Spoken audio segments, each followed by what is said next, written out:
Hello everyone. बेटा, dissolution of a partnership firm एक chapter है पार्टनरशिप का, और ये पार्टनरशिप का लास्ट चैप्टर होता है। इसमें बेसिकली क्या है कि जब फर्म बंद होती है तो उस टाइम पर कौन कौन से अकाउंट्स बनते हैं वो इसमें बताया जाता है।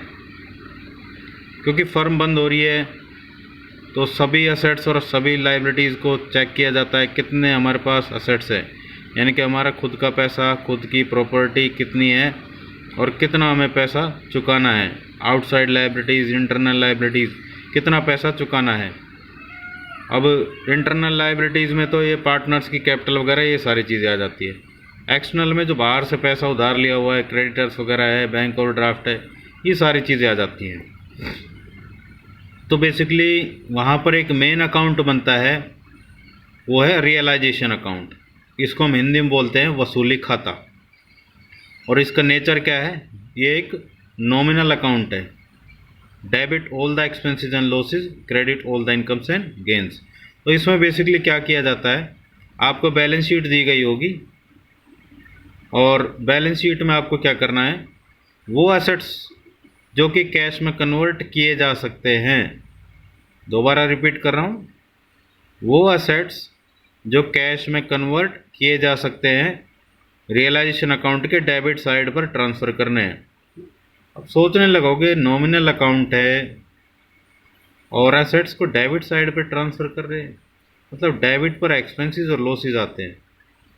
एक छोटा सा फंडा आप ये लगा के चलिए कि प्रॉपर्टी आपकी और किसी और को दे दी जाए तो आपको क्या हो गया, लॉस हो गया। इसी वजह से क्या है, अब ये वसूली जो अकाउंट है, वसूली खाता, इसके हवाले किया जा रहा है, उसको दे दिया गया है। अब यही वसूल करेगा, यही पेमेंट करेगा और यही वसूल करेगा, सब कुछ इसके हवाले किया जा रहा है। हम हो गए साइड में, फर्म भी साइड में हो गई। लो भाई वसूली, तू पकड़, ये मेरी प्रॉपर्टी है और ये मेरी लाइबिलिटीज़ है। अब इस प्रॉपर्टी को बेच और लाइबिलिटीज़ की पेमेंट कर, वो सारा जिम्मा तेरा है। तो जितनी भी एंट्रीज होंगी वो किस अकाउंट के थ्रू होंगी, रियलाइजेशन अकाउंट के थ्रू, राइट। और क्रेडिट पर सभी लाइबिलिटीज़ को ट्रांसफ़र कर दिया जाता है। अब हम वन बाय वन देखते हैं। सबसे पहले एक बड़ी बात यह है कि एडजस्टमेंट में कुछ भी दे रखा हो, आपको उस चीज़ से मतलब नहीं है। सिर्फ आपका पहला टारगेट क्या होना चाहिए, बैलेंस शीट क्लियर करना। तो सबसे पहले असेट साइड क्लियर करेंगे। अब एक चीज़ और, असेट साइड जो जितने भी असेट्स हैं जो कैश में कन्वर्ट किए जा सकते हैं, अब कैश है, cash in hand, cash at bank, ये तो ऑलरेडी कैश है, या प्रॉफिट एंड लॉस अकाउंट का डेबिट बैलेंस, उसको आप कैश में कन्वर्ट नहीं कर सकते। तो क्लियरली है कि कैश में कन्वर्ट किए जा सकते, वो ही असेट्स यहाँ पर ट्रांसफ़र किए जाएंगे। अब इसके साथ ये असेट्स बुक वैल्यू पर ट्रांसफ़र करने हैं। बुक वैल्यू का मतलब जो बैलेंस शीट में उनकी ग्रॉस वैल्यू दी हुई है। जैसे आमतौर पर जैसे आप देखते हो डेटर्स दिया होता है, उसमें से प्रोविज़न घटाया होता है, चाहे वो बैड डेब्ट्स का हो, डाउटफुल डेब्ट्स का हो। तो उस प्रोविज़न को छोड़कर, अब जैसे मान लो डेटर्स दिया हुआ है 40,000 और प्रोविज़न घटाया हुआ है 2,000, तो डेटर्स का अमाउंट आप ट्रांसफ़र करोगे पूरा 40 का 40,000, ठीक है। वो प्रोविज़न को लाइबिलिटी साइड पर ट्रांसफ़र करोगे, मतलब रियलाइजेशन अकाउंट के क्रेडिट साइड पर, वो लाइबिलिटी होती है। जितने भी प्रोविज़न्स है ये सारी हमारी लाइबिलिटी होती है। अब वन बाय वन देख लेते हैं कि कौन कौन से एसेट्स हो सकते हैं जो जनरली ट्रांसफ़र किए जाते हैं रियलाइजेशन अकाउंट में। सबसे पहला डेटर्स, स्टॉक, फिर मशीनरी, प्लांट और मशीनरी के नाम से मिल सकता है, land and buildings account, furniture account, bills receivable. इनसे सभी से क्या है, हमें पैसा हम कैश में कन्वर्ट कर सकते हैं इसको। इन्वेस्टमेंट्स है, प्लांट अकाउंट है, मार्केटेबल सिक्योरिटीज़। मार्केटेबल सिक्योरिटीज़ क्या है, जैसे शेयर्स, डिबेंचर्स, जिनको बेचकर आप कैश में कन्वर्ट कर सकते हो। इक्विपमेंट अकाउंट आ सकता है, computer account, patents, copyrights, trademarks, free hold property, ये सारी चीज़ें। अब यहाँ पर दो चीज़ें बहुत इंपॉर्टेंट है, गुडविल और प्रीपेड एक्सपेंसेस। गुडविल को भी ट्रांसफ़र किया जाता है। गुडविल भी और असेट्स की तरह ही होती है, इसको भी आप कैश में कन्वर्ट कर सकते हो। ये है परचेज्ड गुडविल जो बैलेंस शीट में दिखाई होती है। प्रीपेड एक्सपेंसेस, जो खर्चा आपने ऑलरेडी चुका दिए, अब आप क्या करोगे भाई, फर्म बंद हो रही है, ऐसा कर, आगे का खर्चा ही कहाँ करना है, मेरे पैसे वापस कर दे, तो इसको भी आप कैश में कन्वर्ट कर सकते हो। अक्रूड इनकम, वो इनकम जो आपने कमा ली लेकिन मिली नहीं है, जाओगे ला भाई मेरे पैसे दे, ठीक है ना, वो वाली है ये। तो ये सारी चीज़ें ट्रांसफ़र की जाती है, ये असेट्स का है। तो यहाँ पर असेट्स आपने ट्रांसफ़र कर दिए। अब हमें क्या करना है, सबसे पहले बैलेंस शीट क्लियर करते हैं, तो असेट साइड क्लियर करनी चाहिए। अब जैसे कि वहाँ पर प्रोविज़न दिया होता है, provision for doubtful debts, bad debts, तो उसको उठाइए, क्योंकि कई बार क्या है आप ये प्रोविज़न भूल जाते हो। तो एक सिंपल सा फंडा ये है कि सबसे पहले आप असेट साइड क्लियर कीजिए, देखिए बारीकी से कोई चीज़ रह तो नहीं गई है।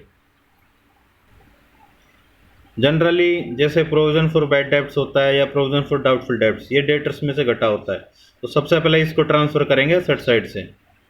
फिर ये और प्रोविजंस आ जाते हैं, आमतौर पर तो यही प्रोविज़न मिलते हैं, ठीक है। अब ये प्रोविज़न फॉर डेप्रिसिएशन अकाउंट है, मशीनरी रिप्लेसमेंट रिजर्व अकाउंट है, ठीक है। इन्वेस्टमेंट फ्लक्चुएशन फंड, इस पर स्टार लगाया हुआ है। तो यहाँ पर इम्पोर्टेंट बात क्या है कि अगर असेट साइड इन्वेस्टमेंट दी हुई है तो ही इन्वेस्टमेंट फ्लक्चुएशन फंड को रियलाइजेशन अकाउंट के क्रेडिट पर ट्रांसफ़र किया जाएगा। अगर इन्वेस्टमेंट असेट साइड नहीं दी हुई है तो ये डायरेक्ट क्या किया जाएगा, पार्टनर्स के कैपिटल अकाउंट में क्रेडिट कर दिया जाएगा। यहाँ पर ये चीज़ क्लियर हो जाती है। फिर एक है वर्कमैन कंपनसेशन रिजर्व अकाउंट, ये भी बहुत इम्पोर्टेंट है, इसको ध्यान में रखना चाहिए। अब एक सबसे बड़ी बात है, इसको कब ट्रांसफ़र किया जाता है कब नहीं किया जाता है वो केस सुन लेते हैं। अगर एडजस्टमेंट में वर्कमैन कंपनसेशन के अगेंस्ट कोई क्लेम नहीं है, कोई लायबिलिटी नहीं है, तो इसको रियलाइजेशन अकाउंट में ट्रांसफ़र नहीं किया जाएगा। दोबारा रिपीट कर रहा हूँ, अगर एडजस्टमेंट्स में जो नीचे दी होती है एडजस्टमेंट्स, अगर उसमें वर्कमैन कंपनसेशन से रिलेटेड कोई भी लायबिलिटी या क्लेम वगैरह कुछ नहीं है, यानी कि कुछ भी मेंशन नहीं कर रखा वहाँ पे, तो ये रियलाइजेशन अकाउंट में ट्रांसफ़र नहीं किया जाएगा, ये सीधा पार्टनर्स के कैपिटल अकाउंट में क्रेडिट कर देना, जो रेशो है उनकी वो उसमें। अगर लायबिलिटी है, जैसे मान लो वर्कमैन कंपनसेशन रिजर्व है 20,000, लायबिलिटी है 10,000, तो आप सिर्फ 10,000 ही ट्रांसफ़र करोगे, यहाँ पर 10,000 लिखोगे। फिर डेबिट साइड पर जब पेमेंट करने का टाइम आएगा तो आप पेमेंट कर दोगे, लेकिन ट्रांसफ़र कितना किया जाएगा, 10,000। अब 10,000 जो बच गया उसको आप पार्टनर्स के कैपिटल अकाउंट में ट्रांसफ़र कर दीजिए। फिर उसके बाद मान लो वर्कमैन कंपनसेशन रिजर्व में 20,000 है और 20,000 की लायबिलिटी है, तो आप पूरे का पूरा अमाउंट यहाँ पर ट्रांसफ़र कर देंगे, ठीक है। और कई बार ऐसा होता है कि लायबिलिटी ज़्यादा हो जाती है, workman compensation reserve balance sheet में दिया हुआ है 20,000 और लायबिलिटी हो गई 25,000, तब भी आपको यहाँ पर 20,000 ही ट्रांसफ़र करना है, यानी कि मैक्सिमम लिमिट इसकी कितनी है ट्रांसफ़र करने की, 20,000। तो उससे ज़्यादा नहीं हो सकता, जितना रिजर्व बनाया हुआ वही उसकी मैक्सिमम लिमिट है। वो अलग बात है, उसकी पेमेंट पूरी की जाएगी, 25,000 था, 25,000 हम पेमेंट कर देंगे। तो यहाँ पर ये चीज़ क्लियर हो जाती है। फिर उसके बाद क्रेडिटर्स है, फिर एक बैंक ओवरड्राफ्ट है, बैंक ओवरड्राफ्ट पे भी स्टार लगाया हुआ है। अगर किसी के पास कोई पुरानी बुक है तो वो ध्यान दे, पहले क्या करते थे, बैंक ओवरड्राफ्ट को बैंक अकाउंट के क्रेडिट पर ट्रांसफ़र कर देते थे और वो बैलेंस निकाल लेते थे, लेकिन आजकल क्या करते हैं, बैंक ओवरड्राफ्ट को रियलाइजेशन अकाउंट के क्रेडिट पर ट्रांसफ़र करते हैं, क्योंकि ये भी शॉर्ट टर्म लायबिलिटी है, इसको भी ट्रांसफ़र किया जाता है, राइट। तो इसको ध्यान देना है, ये भी ट्रांसफ़र किया जाएगा। फिर एम्प्लॉय प्रोविडेंट फंड, या कई बार प्रोविडेंट फंड के नाम से भी ये दिया होता है, ये एम्प्लॉयज़ का पैसा है ना कि फर्म का पैसा, ये आउटसाइड लायबिलिटी होती है जो कि एम्प्लॉयज़ को चुकाया जाता है, तो ये भी ट्रांसफ़र किया जाएगा। बिल्स पेबल है, नोट्स पेबल है, आउटस्टैंडिंग एक्सपेंसेस है, ये सारे ट्रांसफ़र किए जाते हैं। इसके अलावा कोई लोन वगैरह ले रखा है, पार्टनर का लोन यहाँ पर ट्रांसफ़र नहीं किया जाएगा। अगर किसी पार्टनर ने फर्म को लोन दिया हुआ है तो उसका लोन यहाँ पर ट्रांसफ़र नहीं किया जाएगा। लेकिन यहाँ पर दे रखा पार्टनर्स वाइफ लोन, या पार्टनर का कोई भी रिश्तेदार है, पार्टनर के अलावा उसकी वाइफ हो, उसका बेटा हो, उसका बाप हो, उसकी सिस्टर हो, उसका कोई भी रिश्तेदार हो, अगर उसने फर्म को लोन दिया हुआ है तो ही वो ट्रांसफ़र किया जाएगा। इसके अलावा बैंक लोन वगैरह जितने भी लोन्स हैं वो ट्रांसफ़र किए जाएंगे। तो आमतौर पर ये लाइबिलिटीज़ होती हैं जो ट्रांसफ़र की जाती हैं। तो ये सारे जो असेट्स है या लाइबिलिटीज सारे बुक वैल्यू पर ट्रांसफ़र किए जाते हैं। अब भाई वसूली के पास फर्म की प्रॉपर्टी आ गई। अब भाई वसूली के पास फर्म की प्रॉपर्टी आ गई और लाइबिलिटीज़ आ गई। अब लाइबिलिटीज़ की पेमेंट तो करनी है, तो लाइबिलिटीज़ की पेमेंट करने के लिए पैसा भी तो चाहिए। अब वो क्या करेगा, ये जितने भी असेट्स है इनको कैश में कन्वर्ट करेगा, यानी कि बेचेगा। ठीक है, तो पैसा आएगा तो फ़ायदा होगा। ठीक है, तो वो कहाँ दिखाना है, रियलाइजेशन अकाउंट के क्रेडिट साइड पर। अब वो देखते हैं किस तरह से दिखाया जाएगा। यहाँ पर आप लिखेंगे बाय बैंक अकाउंट। एंट्री क्या होगी, अगर जर्नल एंट्री की अगर हम बात करें, bank account debit to realisation account, realisation account credit हो रहा है तो इसलिए, और जिसके सामने बाय लगा रहता है वो डेबिट रहता है। यहाँ पर असेट्स रियलाइज्ड, आपको हर एक असेट्स की अलग अलग डिटेल देनी पड़ेगी, किससे कितना पैसा मिला है। हाँ, एक बात और ध्यान देने वाली कि अगर कोई पार्टनर असेट्स ले लेता वो यहाँ पर शो नहीं होगा, क्योंकि वो कैश में कन्वर्ट नहीं हुआ है। ठीक है, तो डेटर से जितना पैसा मिला है, स्टॉक से, प्लांट और मशीनरी से, इस तरह से अलग अलग असेट से जो कैश में बिक गए हैं, जिनसे हमें कैश में पैसा मिला है, तो अलग अलग डिटेल दिखाकर फिर लास्ट में जब वो पूरा हो जाता है तो अंडरलाइन करके टोटल करके अमाउंट यहाँ पर टोटल अमाउंट दिखा देंगे। ठीक है, जितने भी असेट्स हैं उनका अलग अलग अमाउंट दिखाना पड़ेगा ताकि आपको ये पता चल सके कि किस से हमें कितना पैसा मिला है, और उसके बाद इनका टोटल यहाँ पर शो करना है। तो इस तरह से आपको दिखाना है।